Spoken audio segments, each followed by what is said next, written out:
Hi எல்லாம் என்ன பண்ணுறீங்க? துணி துவைச்சேன். பாப்பா தூங்கிட்டு இருக்கா. அந்த கேப்லேயே துவைச்சலான்ட்டு வீடியோ எடுத்துக்கிட்டு இருக்கேன். துவைச்சிக்கிட்டே வீடியோ எடுத்தேன் பாருங்கள். துவைக்கிறத வீடியோ எடுக்கோம்ல, அப்புறம் துணி துவைச்சிட்டு அலசிட்டு மேலே காய வைக்க வர்றப்போ வீடியோ எடுத்தேன் பார்த்துங்க. பாருங்கள், மாடிப்படிக்கு போய் துணி காய வச்சிடலாம். இதெல்லாம் நாங்கள் அந்த வீட்டில் வளர்த்த செடி.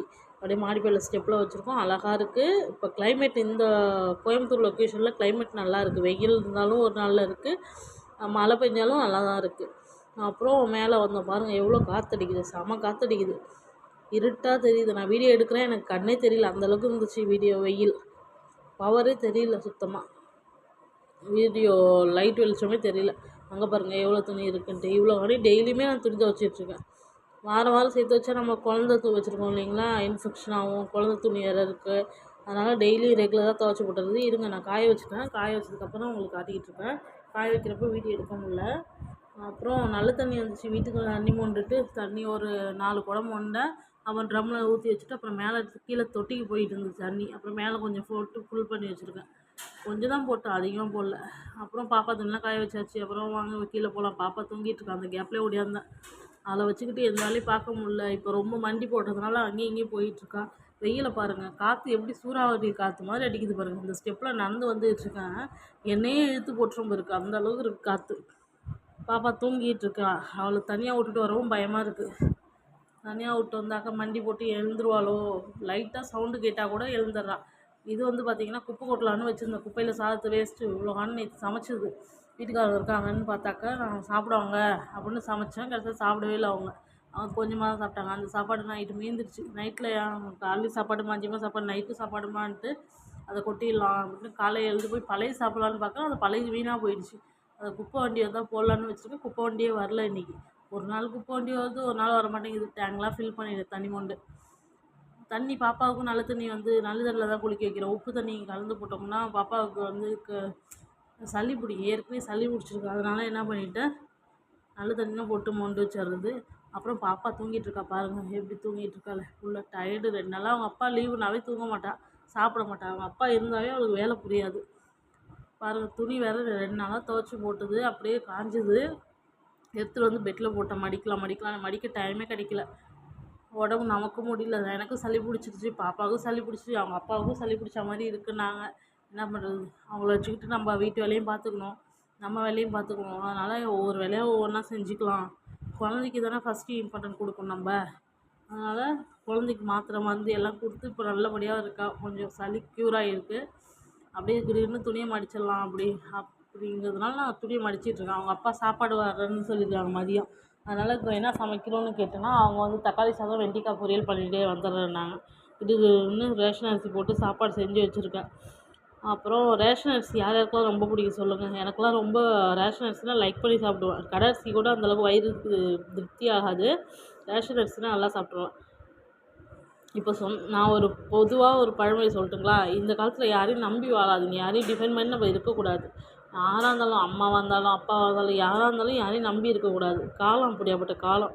நம்ம மேலே சொந்தக்காரவங்களும் சரி, ஊருக்காரவங்க, வெளியூர்காரவங்க, யாராவது எல்லாத்துக்கும் லிமிட்னால் லிமிட்டோடு வச்சுக்கோங்க. யார்கிட்டையும் அதிகமாகவும் வச்சுக்காதீங்க. அதிகமாக வச்சுக்கிட்டா நமக்கு தான் ஆபத்து. நம்மக்கிட்டேயும் நல்லா பேசுவாங்க, நம்மளை பற்றி அந்தாண்ட சொல்லுவாங்க ஒன்று.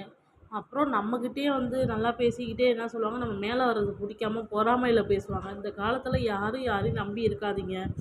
கட்டின கணவரை நம்பி இருக்கலாம், ஏன்னா நம்ம கூட லைஃப் லாங் வர்றவங்க, அவங்க இருக்கலாம், அவங்கள நம்பி இருக்கலாம். நம்ம அம்மா அப்பாவை கூட நம்பக்கூடாது. இந்த காலத்தில் வந்து யாரையும் நம்பி இருக்காதீங்க. என்னோடய பொதுவான அட்வைஸ் சொல்கிறேன். ஏன்னா நம்மளை வந்து அம்மா அப்பாங்கிறவங்க எல்லா அம்மா அப்பாவும் ஒரே மாதிரி இருக்க மாட்டாங்க. கஷ்டத்துலேருந்து சின்ன பிள்ளையிலேருந்து நம்மளை கையில் கூப்பிட்டு வளர்த்து பெரிய ஆளாக்கி நம்மளை நல்ல நிலமையில் வைக்கிறவங்க அம்மா அப்பா. இருந்தாலும் ஒரு சிலவங்களுக்கு சொல்கிறேன் பொதுவாக. என்ன மாதிரி ஆளுக்கெலாம் வந்து யாருமே இல்லாமல் நான்லாம் தனி மரமாக நானும் என் வீட்டுக்காரர் தான் மாற்றி மாற்றி எல்லாமே பார்த்துக்குறோம். எங்களுக்கெல்லாம் யாருமே இல்லைன்னு ஒவ்வொரு நாள் நான் ஃபீல் பண்ணிகிட்ருக்கேன். மாமியார் மாமனார்லாம் இருக்கிறவங்களுக்கு வந்து அது வந்து ஏன் இருக்காங்க அப்படிங்கிற மாதிரி டெய்லி சண்டை சச்சரவுன்னு இருக்கும்.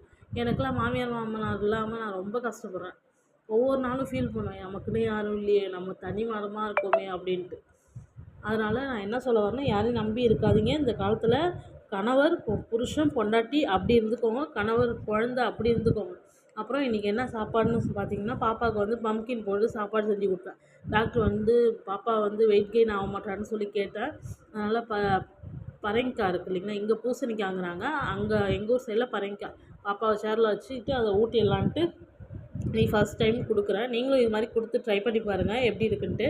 ஃபுட்டு எடுத்துப்பாங்க. தனியாக கொடுக்காதீங்க. ரைஸு, பருப்பு அது கூட சேர்த்து போட்டு கலந்து கொடுத்தீங்கன்னா குழந்தைங்க தாராளமாக சாப்பிடுவாங்க. நீங்கள் தனியாக கொடுக்குறப்ப என்ன ஆகும்னா, சாப்பிட இன்ட்ரெஸ்ட் இருக்காது, இனிக்கும், ஒரு மாதிரியா இருக்கும் குழந்தைங்களுக்கு.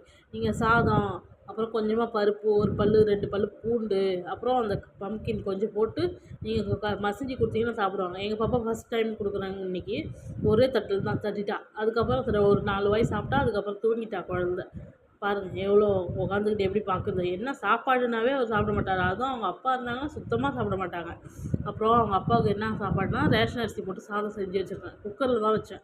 அவங்க வரேன்ட்டாங்க, 12:30 ஆயிடுச்சு. அதனால் கிடுகிடுன்னு சமைக்கணுன்ட்டு தக்காளி தொக்கு செஞ்சேன். தக்காளி, பூண்டு, வெங்காயம், சின்ன வெங்காயம் லைட்டாக போட்டு தக்காளி போட்டு செஞ்சேன். செம்ம டேஸ்ட்டாக இருக்கும். நான் தக்காளி சாதம் செஞ்சால் உங்களுக்கு ரெசிபி என்ன சொல்லுங்கள், நான் ஷேர் பண்ணுறேன். சூப்பராக செய்வேன் நான் சமையல் செஞ்சேன்னா. ஃபஸ்ட்லாம் வேலைக்கு போகிறதுனால எதுவுமே செய்ய முடியாது, டைம் இருக்காது. இப்போ கொஞ்சம் தாராளமாகவே டைம் இருக்குது. என்ன பொரியல்னு பார்த்தீங்கன்னா, வெண்டைக்காய் பொரியல். எப்போ வெண்டைக்காய் செஞ்சாலும் கழுவிட்டு கட் பண்ணிவிடுங்க. கட் பண்ணதுக்கப்புறம் கழுவுனீங்கன்னா கொழப்பு அதிகமாகிடும். அதனால் நீங்கள் கழுவிட்டு கட் பண்ணி அது எம்டியாகவே போட்டு வதக்குங்க. வெறும் சட்டியில் போட்டு வானலில் போட்டு நல்லா வதக்குங்க. அந்த எண்ணெய் பிசுலாம் போனதுக்கப்புறம் நீங்கள் அதை வெங்காயம், பருப்பு என்னென்ன போட்டு தாளிக்கணுமோ அது மாதிரி தாளிச்சுக்கோங்க. சாதம் பாருங்கள். இதுதான் இன்றைக்கி எங்கள் வீட்டில் சமையல். காலைக்கு என்னன்னா, அவங்க தோசை ஊற்றி சாப்பிட்ருக்காங்க. சொன்னாங்க தோசை ஊற்றி சாப்பிட்ருக்கணும். அப்புறம் நேற்று டிமார்ட்டுக்கு போனேன். டிமார்ட்டில் வந்து பாப்பாவுக்கு வந்து செப்பல், பாப்பாவுக்கு ஷூ, அப்புறம் வீட்டுக்கு வேண்டிய மளிகை பொருள், அப்புறம் பாப்பாவுக்கு சாப்பாடு ஊட்ட பவுலு, அப்புறம் டீத்தூள், எல்லா மளிகை ஐட்டமும் வாங்கிட்டு வந்துட்டேன். பாப்பாவுக்கு இதுதான் வாங்கிட்டு வந்தேன். நான் வாங்கினது இது, அவங்க அப்பா வாங்கினது நிறைய ஐட்டம் வாங்கியிருக்காங்க. இதெல்லாம் அவங்க அப்பா வாங்கினது பார்த்துங்க. என்னோடய வீடியோ பிடிச்சிருந்தா லைக் பண்ணுங்கள், சப்ஸ்கிரைப் பண்ணுங்கள், ஷேர்